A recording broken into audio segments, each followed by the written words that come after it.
Olá, tudo bem? Estamos aqui retomando mais um tema importante dessa série extraordinária dos 40 dias de oração. E eu quero convidar você a abrir o seu livrinho que você recebeu lá na Santa Convocação, Verdades Reveladas, no tema 24, o milênio. Nós vamos estudar amplamente esse tema. Temos, nesse momento, a presença desses 4 pastores, o pastor Cícero, presidente da associação, o pastor Delvaci, que também já foi presidente da nossa associação, o pastor Décio Corte e o pastor Márcio da Rocha. Nós vamos, nesse momento, convidar você, se puder, claro, a ajoelhar-se juntamente conosco e nós faremos uma oração antes de adentrarmos nesse tema tão importante. Vamos orar? Bondoso e eterno Pai Celestial, estamos, Senhor, na Tua presença neste momento, pedindo, Senhor, as Suas bênçãos, pedindo, Senhor, a iluminação dos altos céus, para entendermos esta importante mensagem a respeito do milênio que nós iremos estudar neste momento. Queira estar conosco, queira abençoar a todos aqueles, os internautas que estão acompanhando conosco nesse momento, para que possam também entender a mensagem. Ajuda-nos, Senhor, para que cada dia possamos, através da Tua palavra, aprofundarmos nesses conhecimentos e assim vermos todas as profecias concernentes à Tua breve volta, à Tua vinda, e que assim possamos estar preparados. Nos dê Tua graça e Teu poder, que te peço no doce nome de Jesus. Amém, Senhor. Amém.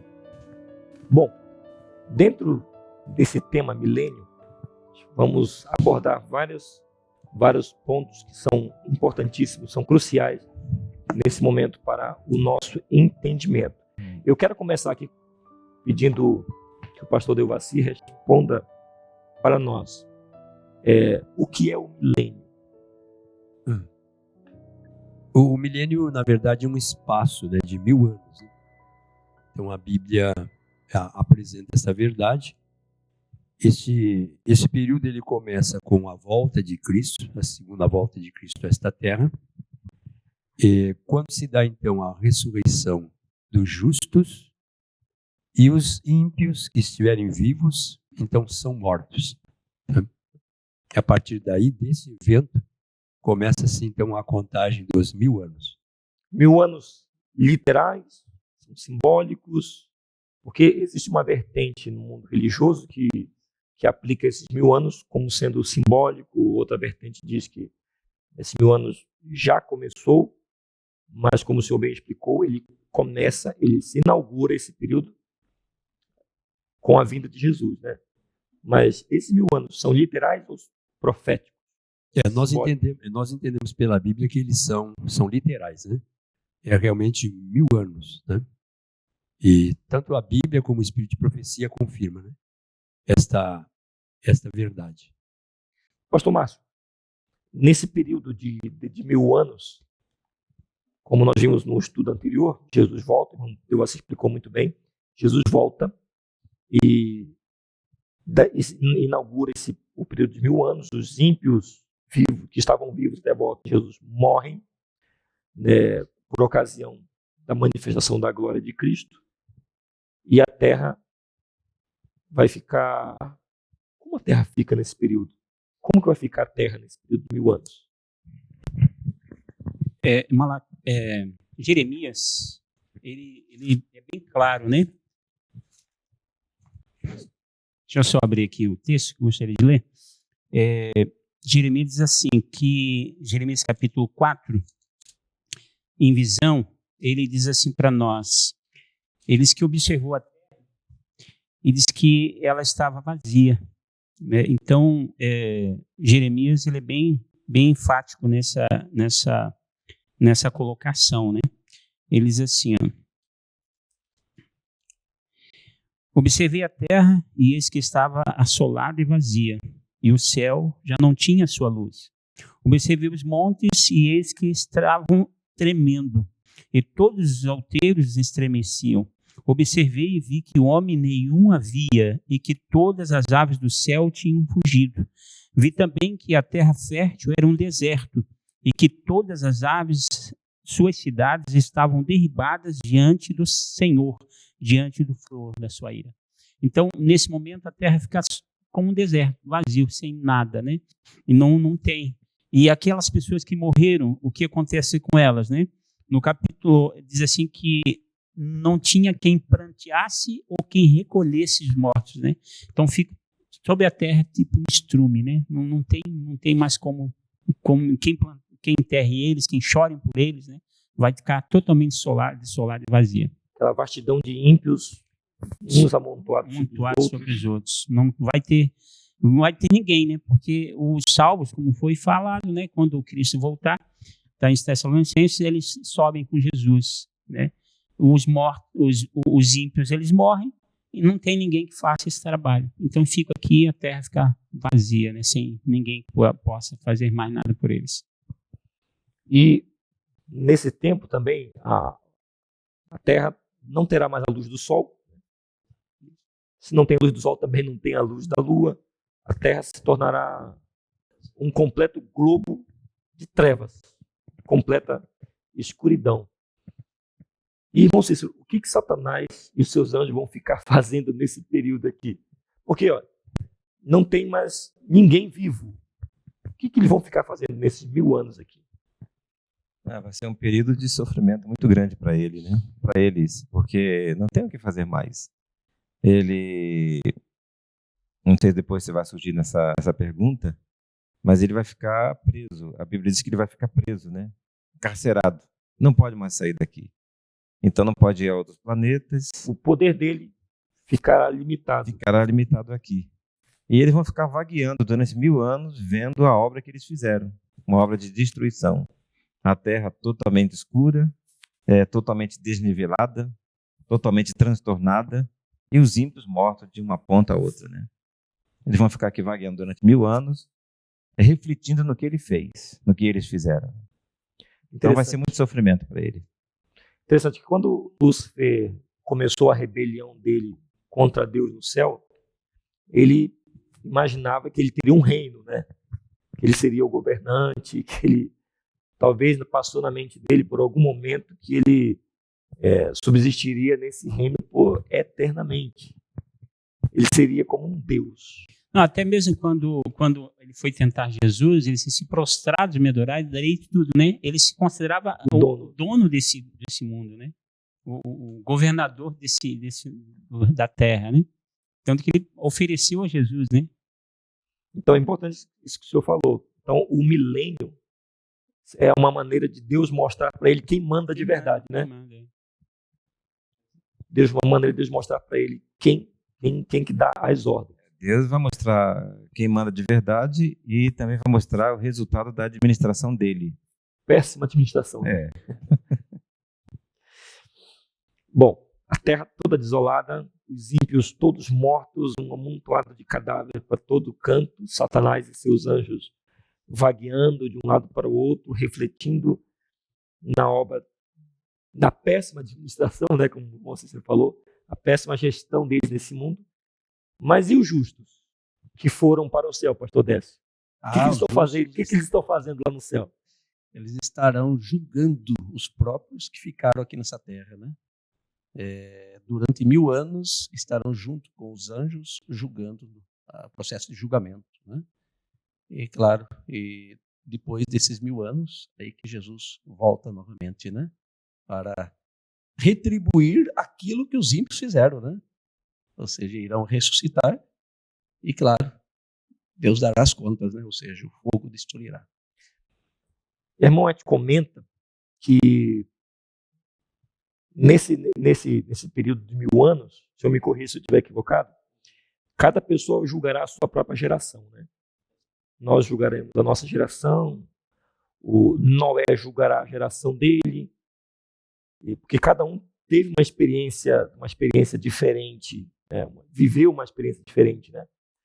Então, triste será para uma mãe que foi fiel a Jesus até a morte, e infelizmente Às vezes seu marido não foi, seu marido abandonou o caminho de Deus, seu filho abandonou o caminho de Deus, e eles agora precisam encarar os registros de toda a história, né? Me parece, está escrito na Pena Inspirada que vai passar como um filme diante deles, tudo aquilo que eles fizeram, né? De errado, não confessaram a Deus, não confessaram a Jesus, então vai passar diante deles para eles relembrar o porquê serão condenados. Olha que coisa, né? Então não é assim algo, você vai ser condenado porque você está errado. Não, vai passar diante deles as atitudes, as ações que eles fizeram e por que eles serão condenados, né? E existem algumas surpresas que nós vamos ter no céu, né? A primeira surpresa que vamos ter no céu é nós mesmos estarmos lá. E a outra surpresa é, eu esperava que aquele irmãozinho estivesse aqui e ele não está. Pastor Delvaci, como que será? Ajuda a gente a entender melhor como que será essa surpresa. Eu esperava que aquela pessoa que era tão correta, demonstrava pelo menos, né, ter uma vida tão justa, e ela não está lá no céu. Então, irmão Rogério, na verdade, o juízo no céu, o caráter de Deus é reivindicado e vai se mostrar as oportunidades que Deus deu para cada pessoa. Então é importante, né, nesse aspecto, né? Uma mãe, por exemplo, não ver o filho que achava que era cristão, né? E lá não vai estar. Então, pelo exame dos livros, nesse julgamento, então qualquer pessoa vai saber por que o seu companheiro ou aquela pessoa que ele julgava, né, uma pessoa boa, justa, que mereceu o céu, porque não está lá. E esse julgamento tira da mente da pessoa qualquer dúvida, qualquer coisa dessa natureza, né? A respeito do caráter. A respeito, de Deus, né? Que realmente Deus foi justo, Deus deu a oportunidade e a pessoa escolheu se perder mesmo, né? Agora é interessante, Rogério, nesse período do milênio, né, a gente entende que Satanás será preso pelas circunstâncias, né? Porque não terá mais quem tentar, né? Porque os salvos estão nesse período de análise dos nomes, né? De julgamento. Os ímpios estão mortos. Agora, o que assim, me chama a atenção é nesse processo, né, que nós está sendo comentado, esse processo que leva-nos a analisar nomes, né? Saber assim, o Décio, né? Eu fui pastor, um exemplo, desculpa eu citar o nome do meu irmão, está lá agora nesse momento, mas o Décio não está aqui, mas por quê, né? Aí eu vou pegar o livro, né, do nome do Décio, vou analisar, mas Deus é justo, né? Deus é justo. Porque, isso é importantíssimo. Né? Então, assim, porque eu não vou julgar ele, porque o nome é julgamento, né? Mas eu não vou julgar ele, porque se ele não está lá, já foi julgado, né? Mas eu vou analisar que Deus é justo, Deus é sábio. Por que Deus não dá-nos o direito de julgamentos? Porque se nós fôssemos julgarmos qualquer um de nós julgaremos pela medida que nós criamos. Né? Eu sou bom, eu sou forte na questão da reforma de saúde. Então, eu vou olhar para uma pessoa e dizer, não, isso aí é um apostatado, isso aqui está perdido. Né? Mas ninguém sabe o processo que ele passa, aquela angústia que ele passa pelos defeitos que ele tem. Deus conhece o coração. E nesse momento agora eu analiso, olho o nome daquela pessoa e vejo se não realmente Deus fez o que era certo, o que era justo. Então isso é maravilhoso, né? Nós olharmos o que Deus faz pelo ser humano, né? E é interessante, irmãos, é uma pergunta que pode, né, alguém apresentar, como já tem sido, se os ímpios estão perdidos, por que um julgamento? Além disso que nós já abordamos. É porque as sentenças de execução serão diferentes, não serão a mesma para todos, né? Então, para quem, aquele servo, como diz a Bíblia, né, que muito sob a vontade do seu Senhor não se preparou, esse receberá muitos açoites. Mas aquele servo que pouco sob a vontade do seu Senhor, esse receberá poucos açoites. Então existe dentro da justiça e do amor de Deus medidas diferentes. Outra coisa, irmão Rogério, como já foi falado aqui, esse período vai ser para não deixar nenhum pingo de dúvida sobre o caráter de Deus, né? Porque nesse julgamento, Pelo que nós entendemos, o rei Manassés estará lá, entre os salvos. E ele cerrou um profeta. Foi uma maldade muito grande, né? Mas se arrependeu. E aí, talvez ele esteja vai estar ao lado de alguém, participando do julgamento, e a pessoa vai, poxa, mas ele cerrou um profeta, né? Não estou vendo o nome da minha mãe aqui, do meu filho. Meu filho não matou ninguém, não roubou ninguém, simplesmente não aceitou a Cristo. Então, nós vamos precisar realmente entender o caráter de Deus, né? Que não houve injustiça. Depois de concluído, então, esse período de julgamento no céu, é um julgamento não para saber se vai ser salvo ou se vai se perder, né? Já está determinada a sentença de todos, mas como o irmão Deus bem explicou, é um julgamento, para o irmão Cícero também, para determinar qual o grau da sentença, o quanto a pessoa vai queimar, vamos chegar nesse ponto já, no momento do juízo final. Conclui-se então o período dos 1000 anos, a Nova Jerusalém retorna não, ela vem agora, né? Ela vem pela primeira vez. Imagina que cena extraordinária, né? A Nova Jerusalém rasgando esse universo imenso de Deus, vindo em direção à nova terra. E tem uma rota, né, Rogério? A gente já Uma sabe a rota rota especial. A rota ela vem pela constelação de Órion. Vem pela constelação de Órion. Importante isso que o senhor lembrou. Jesus à frente, é o grande comandante, chega aqui na terra, pisa sobre o Monte das Oliveiras. O que acontece com o monte? Se parte, né? Vira uma grande planície para preparar aquele local para a pousada da Nova Jerusalém. E aquele local, irmão, já fica purificado, né? Já fica purificado. Exatamente. Pela presença de Deus. Um local que fica purificado. E a Nova Jerusalém repousa lá. E enquanto acontece esse retorno da Nova Jerusalém, o que acontece com os ímpios? Irmão Décio, ajuda a gente. Veja bem, eles ressuscitam, né? Claro, a cidade desce, eles ressuscitam, e agora eles vão querer tomar aquela cidade, ou seja, um preparativo de guerra, né? Instigados por Satanás, o grande líder, né? E não só ele, diz a inspiração pelos guerreiros antigos, aqueles homens, né, sábios, que idealizaram grandes guerras, grandes combates, né? Então tudo isso vai ser feito pelo inimigo durante algum tempo. Não sabemos exatamente quanto tempo, né? Mas alguns anos. Não está escrito, não está escrito né? Detalhes, né? Exato. Quanto tempo vai durar? Que é um período aí que dá para eles se preparar, mas a gente sabe que quando irão tentar tomar a cidade, aí desce o fogo do céu, né? Para consumir. Eles cercam o acampamento dos santos. Exato. A cidade querida de Deus, e Jesus aparece de súbito no alto da cidade. E quando Jesus aparece no alto da cidade, abrem-se os livros, os anjos abrem os livros, e começa o que, irmão Márcio, nesse momento? Eu só gostaria de ler o texto para endosar o que foi falado, né? Que alguém pode estar falando, mas de onde tiram tudo isso, né?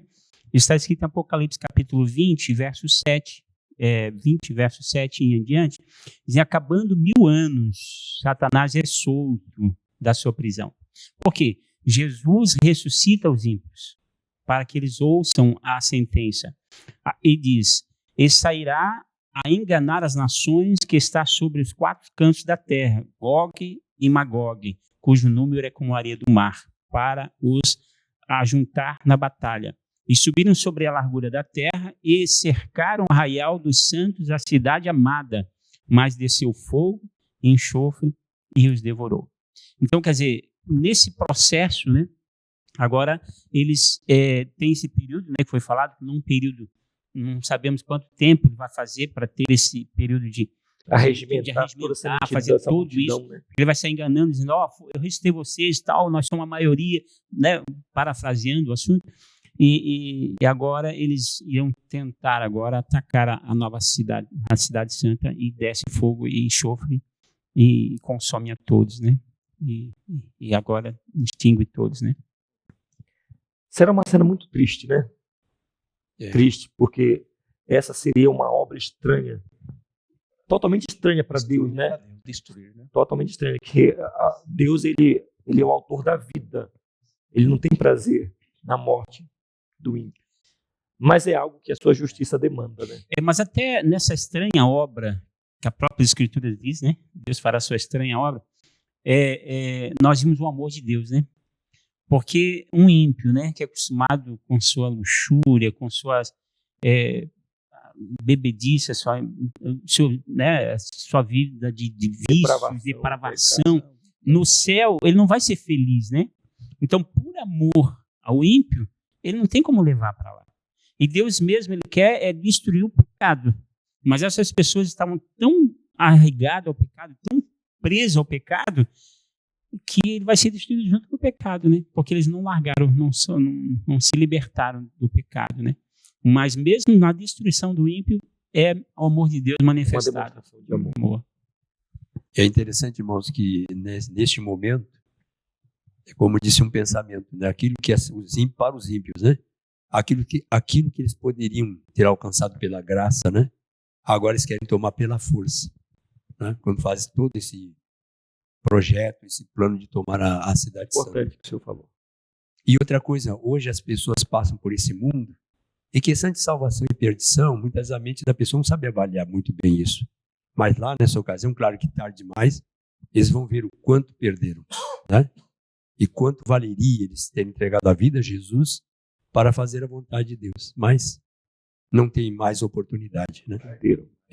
Tarde demais. Queridos irmãos, o Senhor Jesus faz um convite para você.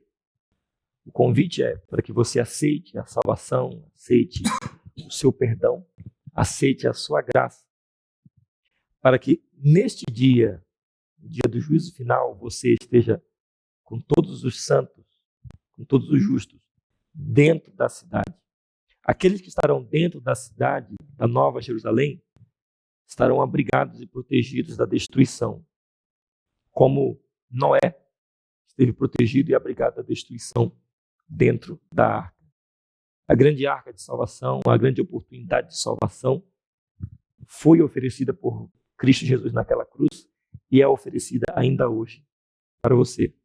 Portanto, se você não tomou ainda a sua decisão, aceite hoje a Jesus como seu Salvador. Nos vemos no programa de amanhã com o nosso próximo tema. Até lá.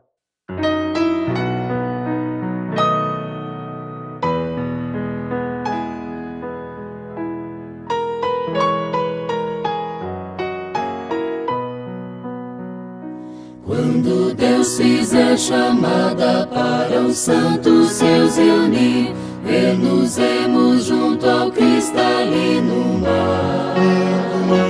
Quando Cristo aqui descer e para a glória os conduzir, que feliz reunião teremos lá no lar. Regozijo, glória, quando Cristo junto a si os seus reunir, se reunir, que prazer, vitória, que feliz reunião havemos de fruir. Quando o anjo do Senhor disser que tempo não há mais, que a feliz eternidade começar. E passados para sempre desta vida os tristes ais, que feliz reunião teremos lá no lar. Regozijo, glória, quando Cristo junto a si os seus reunir, se reunir, que prazer, vitória, que feliz reunião havemos de fruir. Quando o juízo à luz os atos mais ocultos descobrir, e o Senhor em sua glória se mostrar, e disser: vinde benditos, vinde o reino possuir, que feliz reunião teremos lá no lar. Regozijo, glória, quando Cristo junto a si os seus reunir, se reunir, que prazer, vitória, que feliz reunião havemos de fruir, quando as harpas ressoarem pela bóveda sem fim, anunciando a entrada do ano jubilar. Quando o hino da vitória nós cantarmos em festim, que feliz reunião teremos lá no lar. Regozijo, glória, quando Cristo junto a si os seus reunir, se reunir, que prazer.